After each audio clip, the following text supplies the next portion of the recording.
Regressando. Quando de volta ao domicílio, sentia-me assenhoreado de valorosos elementos em conhecimento. Digamos como a coisa é. Na terra, pelo menos no credo que exposei, e de modo profitente, julga-se que em face do céu basta uma atitude teórico-contemplativa, uma vez que tudo cinge-se a gestos e formalismos subservientes. Aqui, depois de um curso prático pelos rincões da dor, e outro intelectual, e outro moral, e outro aplicado, sente-se a pressão tremenda exercida pelo fator ignorância sobre o indivíduo. A boa vontade é só boa vontade. É fator respeitável, mas nada além de boa vontade. E é por isso que miríades de seres vivem se comunicando por todas as medidas e tons de canaletas mediúnicas, nem por isso deixando de ser realidade, que 99% do que dizem não vai além do medíocre, daquilo que ficaria bem na boca de qualquer encarnado de educação cultural bem inferior. Que lhes falta? Falta-lhes a visão da realidade, daquilo em que, graças ao supremo poder, se expande a vida em suas tremendas realidades ingênitas. Os religiosismos do mundo, a respeito do céu, só ensinam a diminuir, e a operação mais singela por aqui é multiplicar por muito e muito.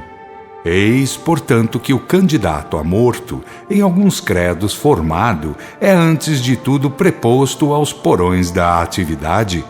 Precisam recomeçar de novo e custosamente, por falta de força de embalagem.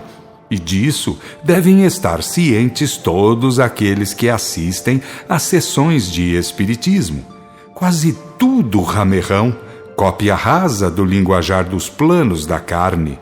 No quer que pense, no quer que diga, nota-se aumento em fé mística, em desejos de utilidade, mas a pobreza dos conceitos, como a curteza de visão e a carência de concepções elevadas, patenteiam-se a todo instante.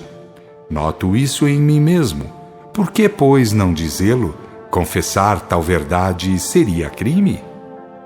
Ambrósio, o vosso já conhecido amigo, estava presente quando chegamos de volta. Tinha feito, por razões do serviço, amizade com esta bela família. Assim apresentado, passou a falar, a perguntar, a argumentar. Notei-lhe, pois, o embaraço. Também esse amigo sofria a influência do não saber.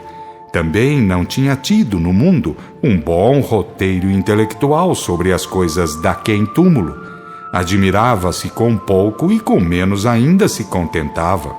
Julgue como quiser quem me ler, principalmente se for do apostolado de alguma crença formal. Mas terá que se haver com muitas dificuldades, terá que ficar de boca aberta em face de coisas bem simples, de acontecimentos e fenômenos ainda superficiais ao deixar a carne. Por esse tempo, já ia longe o exercício de Ambrósio no campo socorrista. Desconhecia muito, é certo, sobre o porquê de muitos fenômenos, mas praticamente em seu dossiê formavam excelentes haveres. A muitos havia servido com esforço, de muito lhe valiam aqueles poucos comandos de Jasmin, a mulher de cor por quem se desfazia em respeitos espirituais. Foi para lá que me convidou. Assim julgou-me estivesse com isso propiciando fraternais favorabilidades. Nota. Vide o livro As Margens do Mar Morto. Fim de nota. Aceito, falei-lhe, pois me sinto ansioso por todo aquele saber que tanta falta me faz. Assistir a alguns desses trabalhos me fará muito bem, principalmente no campo ilustrativo, onde, reconheço, sou como um vácuo. Lamento ter passado pelo mundo a julgar tudo segundo o triste ângulo de visão pelo qual me dei a ver.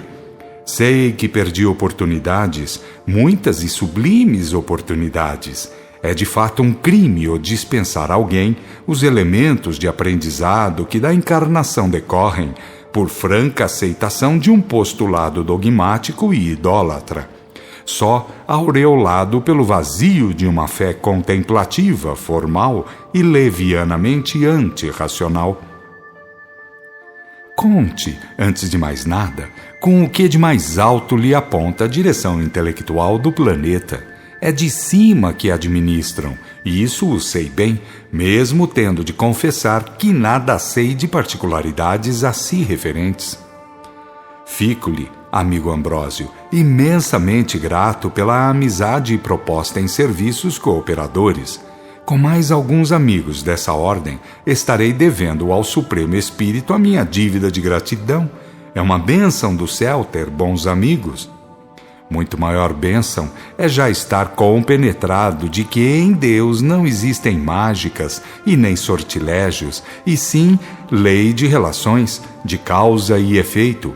Quando toda a humanidade da Terra, dos planos da carne e daqui, souber que Deus atua em uns por intermédio de outros, para efeito de aplicação de leis, então teremos uma Terra francamente integrada nos serviços de redenção.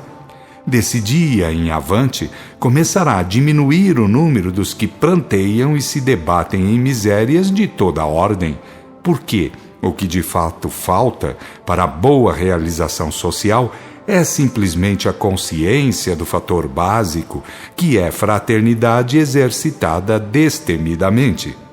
A fraternidade das religiões é ainda empírica, é apenas contemplativa e separatista.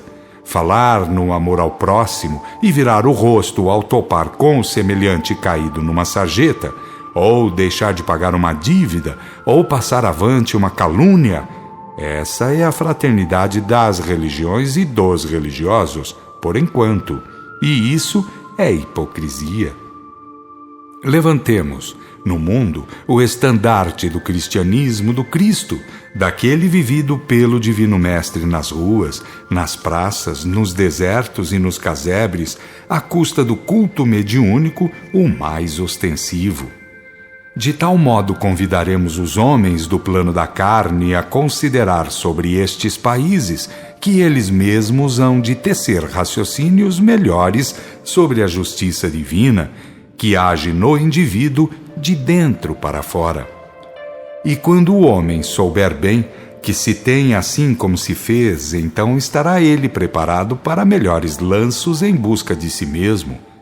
O reino do céu é de ordem interna. Começar a despertar é preparar campo para outras auroras, mais claras e mais distintas. Chega de focalizar o céu pelo prisma dos exteriorismos fáceis, porque é apenas contemplativos e formais. O céu está no âmago de tudo e de todos, porque é a essência máxima que a tudo dá origem e sustentação. Identificar-nos com ela, sem ser pelo despertá-la, é impossível.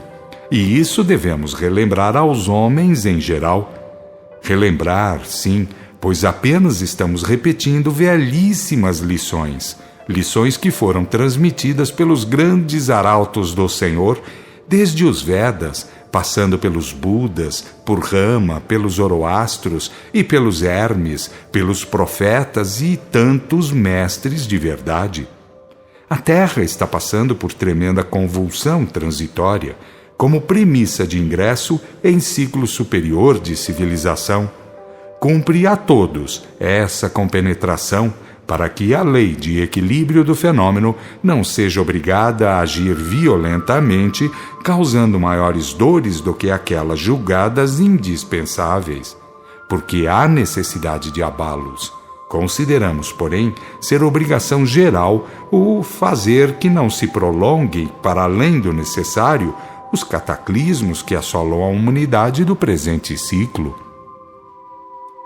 Em ouvindo assim falar a Egas, voltei meu pensamento para as profecias do Divino Mestre, quando da necessidade de reposição das coisas no lugar, citando mesmo o nome de Elias, como sendo aquele que devia vir encabeçando tal movimento. E pensei na forma em que o faria, possivelmente. Estava meditando, quando Egas, tornando a fala, elucidou. Em que sentido poderia fazê-lo, amigo Adão, sem ser pela disseminação das leis mediúnicas, para com isso forçar infusibilidade entre um e outro planos da vida? E sem o conhecimento dessa continuidade da vida e das condições de vida, como restaurar a doutrina cristã? Não reparou ainda, Adão, que o batismo de Espírito, como tantas vezes deve ter lido, foi em comunicação entre vivos e mortos, tendo os apóstolos falado a gentes todos os idiomas? E se o Cristo lançou do alto de sua cátedra diretora a ordem de conúbio entre um plano e outro, não foi para que o homem se capacitasse da extensão messiânica, da vida e da justiça em que se funda? Que julga da lição do Pentecostes, então? A Igreja, amigo Egas, não interpreta assim. Foi o que então respondi. E eu só fiz o que a Igreja mandou fazer. Infelizmente.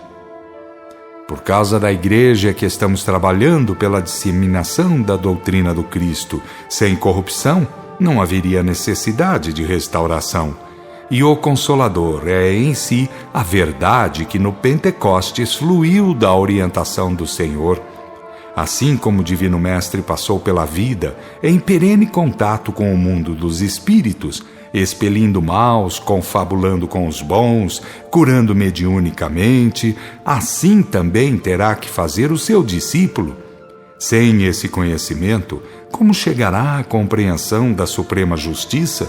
Ficaria toda a eternidade a comprar bugigangas das mãos dos corruptores da doutrina excelsa? Precisamos de homens que conheçam e vivam a verdade, não, porém, de servidores da traficância e da corrupção. O Espiritismo está no mundo, não apenas expresso pela vigência eterna de suas leis fenomênicas, mas sim pela organização em base doutrinária segura. A palavra do Cristo, com referência à reposição das coisas no lugar, está cumprida. Quem quiser que de si mesmo dê frutos pela prática. O Espiritismo deplora todo o exteriorismo e faz prevalecer a ciência e o amor. Olhou-me significativamente e sentenciou. Creio que entende para o que está sendo chamado. Busquei nas profundezas de mim mesmo o que dizer e disse, refletindo, que me ia pela alma sensibilizada. Um homem honesto não é o que tem um ponto de vista ou que nisso faça fincapé fanático. É antes o que vive de alma escancarada ao progresso contínuo, às sábias lições que o Supremo Senhor oferece pelos escaninhos da vida em si. Eu quero ser um homem honesto. Ensinem-me, guiem-me, que longe vai o tempo em que pretendia impor ao próprio Senhor a minha sectária visão espiritual, o exclusivismo degradante que emanava da ignorância em que me detinha caprichosamente. A vida nos ensina, deste lado mais do que naquele, que é Deus quem governa, e não o estultismo sectário dos homens e dos seus religiosismos facciosos. Sinto, em mim, bem viva a sentença do Senhor. A verdade vos livrará.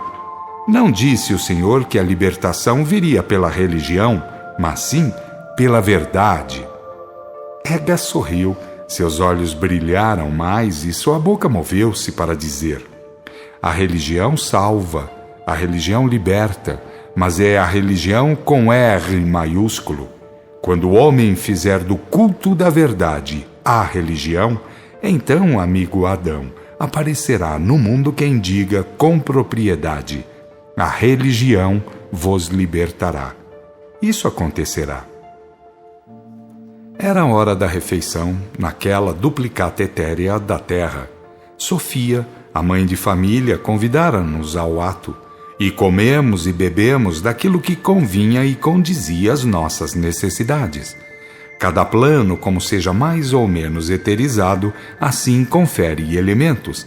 Há intransferível relação entre os seres e as coisas para efeito de comodidade. O padrão vibratório interno limita e determina a necessidade de utilização de fatores externos. Quem quiser o melhor, portanto, que se melhore. É a lei. De resto, que melhor justiça do que essa, que emana do merecimento interno?